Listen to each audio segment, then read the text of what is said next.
छत्तीसगढ़ का पहला स्वामी आत्मानंद आदर्श महाविद्यालय का शुभारंभ हो गया है। मुख्यमंत्री भूपेश बघेल ने कांकेर के जिला पंचायत के सभा कक्ष में वर्चुअल माध्यम से स्वामी आत्मानंद आदर्श महाविद्यालय का लोकार्पण किया है।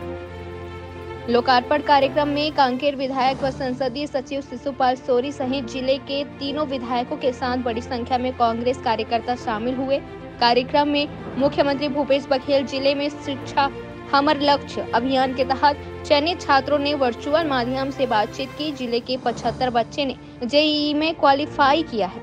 इसमें से 3 बच्चों का चयन एनआईटी रायपुर और 1 बच्चे का चयन सेंट्रल यूनिवर्सिटी बिलासपुर में हो चुका है। इन चारों छात्रों को पढ़ाई के लिए सहयोग राशि भी प्रदान की गई है। कांकेर से विप्लव कुंडू की रिपोर्ट। आज हमारे लिए बड़ा ऐतिहासिक अवसर है छत्तीसगढ़ में, खासकर कांकेर के लिए, कि स्वामी आत्मानंद उत्कृष्ट इंग्लिश मीडियम कॉलेज का यहाँ पे शुभारंभ हुआ।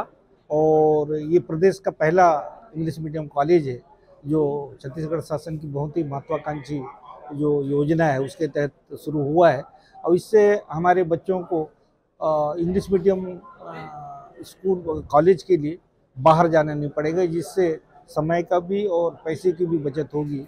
और अभी हमारे यहाँ जो 14 स्कूल हैं इंग्लिश मीडियम स्कूल, उनके बच्चे को कांकेर में एक सर्व सुविधा कॉलेज उपलब्ध होगा।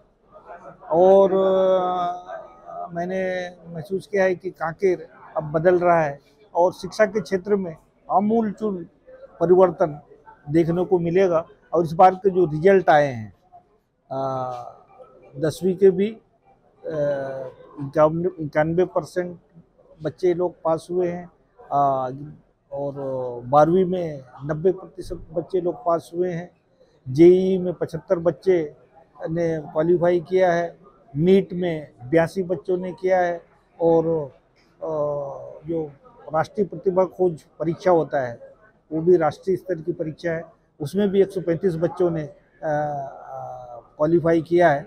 इसके साथ ही साथ जो जवाहर नवोदय विद्यालय है उसमें भी हमारे सरकारी स्कूल के जो पहले कहते थे कि सरस्वती शिशु मंदिर के या निजी विद्यालय के बच्चे बाजी मारते हैं, उसमें भी 80 सीटों में 67 बच्चों ने हमारे इन विद्यालयों से पढ़ के अपना प्रतिभा का लोहा बनवाया है। तो शिक्षा के क्षेत्र में बहुत यहाँ उन्नति हो रहा है। और अभी आपने देखा होगा कि 2 साल पहले हमने यहाँ बीएड कॉलेज भी हुआ है, जो छत्तीसगढ़ का तीसरा बीएड कॉलेज है। इससे पहले सरकारी, बाकी तो सब निजी कॉलेज हैं। तो एक आमूलचूल परिवर्तन कांकेर शहर में हो रहा है। इंफ्रास्ट्रक्चर तो हो ही रहा है और क्रीड़ा परिसर जो है वो भी हमको एक बालकों के लिए नरहरपुर में मिला है, वो भी अभी शुरू होने वाला है। तो शिक्षा के क्षेत्र में कांकेर का नाम बड़े गर्व से लिया जाएगा आने वाले वर्षों में। और यहाँ के बच्चे बहुत ही हुनरमंद है, उनको सिर्फ अवसर की तलाश थी और वो अवसर हमारे जो मुख्यमंत्री जी है भूपेश बघेल जी वो दिला रहे हैं। और सारे बच्चे आज उनको बधाई देने के लिए आज यहाँ पे एकत्रित हुए थे। मैं मुख्यमंत्री जी को पूरे बच्चों की ओर से और हमारे कांकेर की ओर से बधाई देता हूँ।